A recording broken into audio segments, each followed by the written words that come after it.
àǹtí ṣeun ọmọkùnrin bá mú mi ogun ni wọ́n rúùmù yẹn ni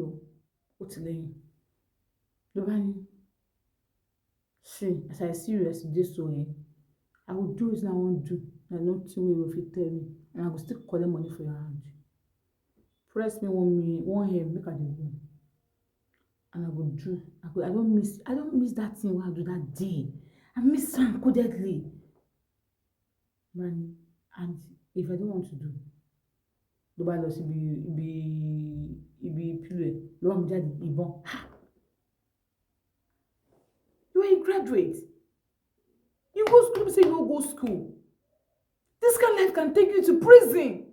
anyway you wan take me to prison alaye you be my this thing I go dey cash out anytime any day wey I like this say before wey be say we do that thing that your picture no show well they no go fit know say na you ló bá play fún mi audition ojú mi ò lóòótọ́ ojú mi ò wọ̀n bẹ́ẹ̀ bó ibi tó position kámẹ́rà yẹn sí ó dà pé gbà tá à ń ṣe lọ ojú mi wọ̀n bẹ́ẹ̀ láti bẹ̀rẹ̀ pẹ̀pẹ̀ ojú mi wọ̀n kámẹ́rà yẹn kò lè mú long kíní I think so bẹ́ẹ̀ yìí ló dẹ̀ ti fi ṣe bẹ́ẹ̀ yìí yẹn wà lè kó káwá dáadáa bí ó ti yẹ ó ní but voice mú wá bẹ́ẹ̀ ó ní òun lè deny pé kò ṣe òun kò tiẹ̀ wọn ojú òun kò ṣe kíní kan ojú tiẹ̀ gan náà gan wọn bí kẹ́ kámẹ́rà kan wà níbi bí etí bẹ́ẹ̀dì bí kíní bẹ́ẹ̀dì wọ́n ní so as you dey now na today I wan take evidence wey I go dey use forever you can kill me I will never allow you if you wan die die now even tomorrow na your wedding you go dey this place they go do that wedding you no go dey for that wedding I go come send that voice give your husband say na there you dey now you no go fit argue because na your voice and you no go dey to tell us no be you what do you want did I ever offend you you didn't offend me okay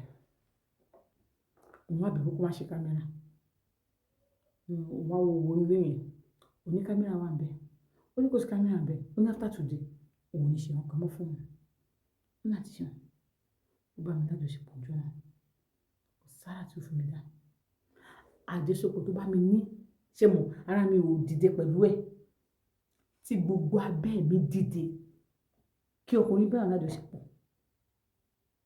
láti ìgbà tí mo ti wọ ọ̀dọ̀ ẹ̀ kó tó fi mí lẹ̀ àárọ̀ mo ti wá sọ́dọ̀ ẹ̀ o mo ṣàkúrò nílé ni o òfin mi ti pè mí everybody ti pè mí mo pa fóònù mi ni mo fi sí mo pa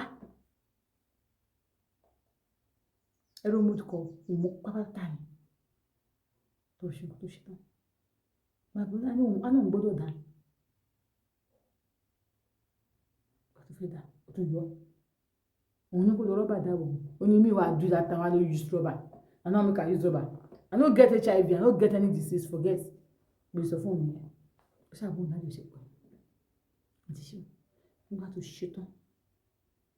ó ní kì í ṣe pé àwísọ o ó ní ìwọ̀n ló ṣẹlẹ̀ sí ó ló ṣe yìí ó sì ṣe tọ́wọ́ ẹ̀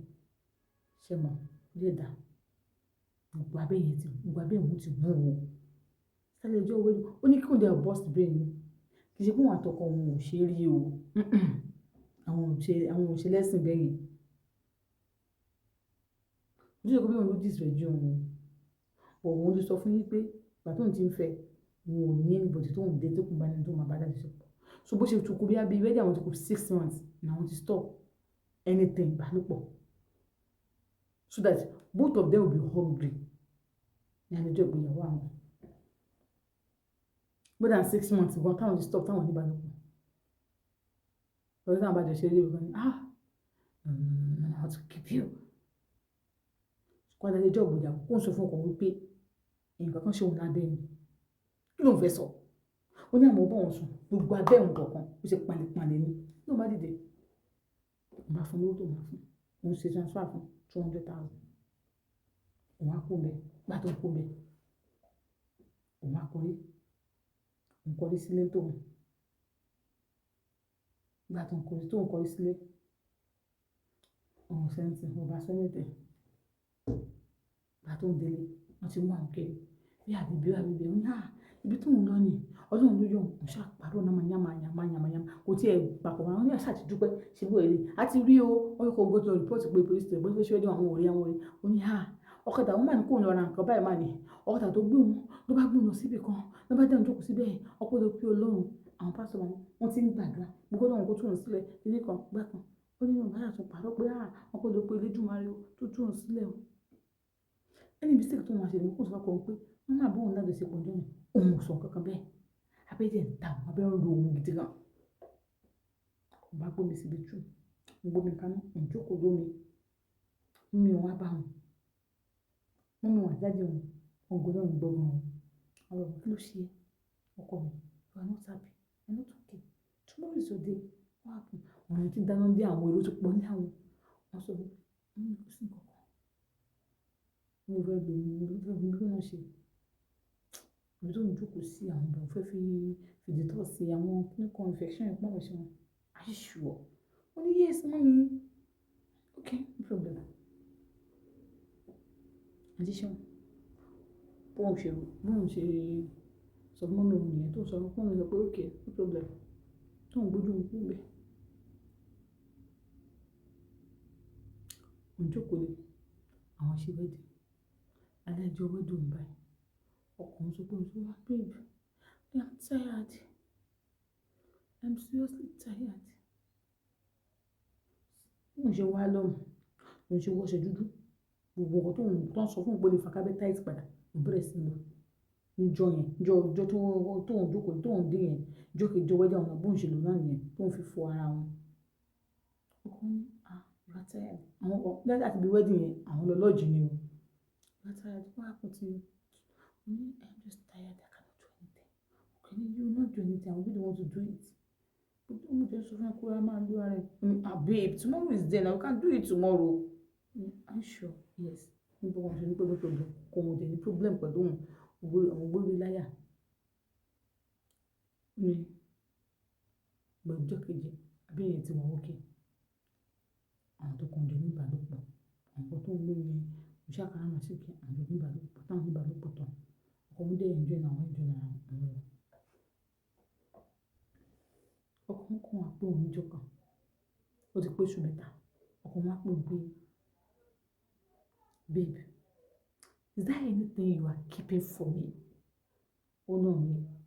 anything that I'm keeping for you. ṣé rí ẹni tó sọ̀rọ̀ kan báyìí marriage tó bá ti máa lọ tó ní lè sọ fọ́kọ ẹ wípé nǹkan báyìí ṣe má lọ ro marriage yẹn mo fọlọ́run búra tí máa fi ọkùnrin tí mistake ọlọ́mọ yẹn kì í rírọ ẹ̀ tẹ́nìkan wá rape mi máa sọ fọ́kọ mi mo máa sọ fún ẹ ṣáà ni torí ẹ̀ náà èmi náà ṣe ń lọ síbi tó ti máa rape mi mo ṣe ní báyìí ń ṣe ọ̀rẹ́ irú nǹkan tó ṣẹlẹ̀ yẹn pé bí alẹ́ díẹ̀ kan máa sọ fọ́kọ mi ó ní bó dájú sùn yẹn ó wà mí lẹ́jọ́ sípò ọtí ò lè rí láti lára mi ó wà tó wá ṣẹlẹ̀ bẹ́ẹ̀ pé ó wá rí bẹ́ẹ̀ bá sọ fún ẹ ṣé ní secret yẹn èmi ò fẹ́ mi ì fẹ́ secret yẹn mi ì fẹ́ kí ni secret yẹn wo tó wọ́n fi secret tó yẹ kó bá ní secret ẹ̀ lọ́wọ́ tó ń bẹ keep ẹ̀ tó wọ́n fi threaten ẹ̀ á máa fi gbógun tẹ̀ tó máa fi kú ni. I could remember I told my ex tí mo ti fẹ́ rí kó ṣe kó mi ìbímọ fún un just my boyfriend of 2 years. O máa release kìíní kan mi I didn't send you my nude